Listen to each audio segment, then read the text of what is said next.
Many people snore when they sleep. Often, they may not even know they are snoring. Let's turn on the lights and see where the snoring is coming from.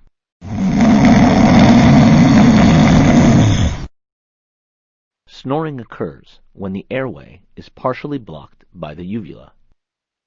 The lungs need to inhale harder to make up for the reduction in how much air is getting into the body.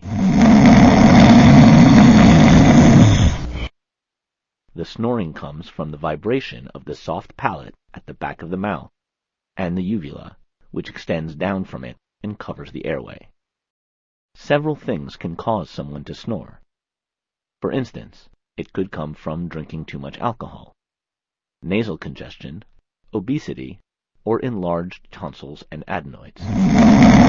Snoring, by itself, is not necessarily dangerous.